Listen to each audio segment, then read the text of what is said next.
Arch bishop ഔദ്യോഗിക സന്ദർശനത്തിനിടെ 2024 May 15-ാം തീയതി പരിശുദ്ധ പിതാവിന്റെ നിർദ്ദേശപ്രകാരം വത്തിക്കാൻ സ്റ്റേറ്റ് സെക്രട്ടറി കർദിനാൾ പിയാത്രോ പരോളിനും പൗരസ്ത്യ സഭകൾക്കായുള്ള കാര്യാലയത്തിന്റെ പ്രീഫെക്ട് കർദിനാൾ ക്ലൗദിയോ ഗുജറാത്തിയും പ്രസ്തുത കാര്യാലയത്തിലെ ആർച്ച് ബിഷപ്പ് സെക്രട്ടറിയുമായ അതിരൂപതയുടെ ബന്ധുവിക്കൽ delegate archbishop Cyril Vasil apostolic administrator bishop Bosco പുത്തൂരും പങ്കെടുത്ത യോഗം പൗരസ്ത്യ സഭകൾക്കായുള്ള കാര്യാലയത്തിൽ ചേരുകയുണ്ടായി. എറണാകുളം അങ്കമാലി അതിരൂപതയിൽ ഇപ്പോൾ നിലനിൽക്കുന്ന പ്രതിസന്ധി വിശകലനം ചെയ്തത്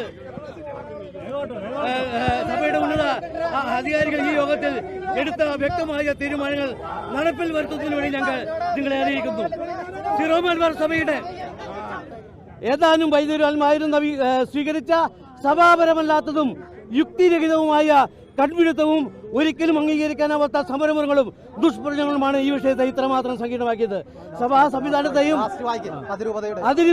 അതിരൂപതയുടെ മഹിതമായ പാരമ്പര്യം പിന്തുടർന്ന് അധികാരികളെ അനുസരിച്ച് കത്തോലിക്ക സഭയുടെ കൂട്ടായ്മയിൽ വിശ്വസ്ത സഹോദരങ്ങളായി എന്ന് തുടരുവാൻ നിങ്ങളെ ദൈവം അനുഗ്രഹിക്കട്ടെ. കേവലം മാനുഷികമായ ചിന്തയും യുക്തിയും മാറ്റിക്കുറിച്ച് ഈശോ മിശിഹായുടെ തിരുഹൃദയങ്ങൾ അവയും തൊടുവാനും തിരുഹൃദയ ചൈന്യത്തിൽ ജീവിക്കുവാനും നിങ്ങളെ ദൈവം ഇടവരുത്തട്ടെ എന്ന് റാഫേൽ തട്ടിൽ സിറോ മലബാർ സഭാ മേജർ ആർച്ച്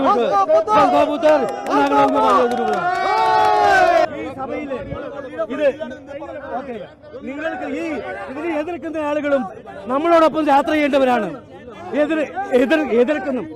എതിർക്കുന്ന ആളുകളും അവർക്ക് വേണ്ടി കൂടിയാണ്. അവർ ഈ കത്തോലിക്ക സഭയുടെ ഭാഗമായി നിലനിന്ന് പോകാൻ വേണ്ടിയാണ് ഞങ്ങൾ കാത്തലിക് ദസാനി അസോസിയേഷൻ ഇങ്ങനെയൊരു സംരംഭം ഉണ്ടാക്കിയത്. പ്രിയരെ, ഇത് ഈ വിശ്വാസികളല്ല, ഇവര് തെറ്റിദ്ധരിക്കപ്പെട്ട ജനമാണ്. ആ തെറ്റിദ്ധരിക്കപ്പെട്ട ജനം ആ തെറ്റിദ്ധാരണ തിരുത്തി സഭയോടൊപ്പം യാത്ര ചെയ്യണമെന്ന് കാത്തലിക് ദസാനി അസോസിയേഷൻ വിനയത്തിന്റെ ഭാഷയിൽ അഭ്യർത്ഥിക്കുകയാണ്.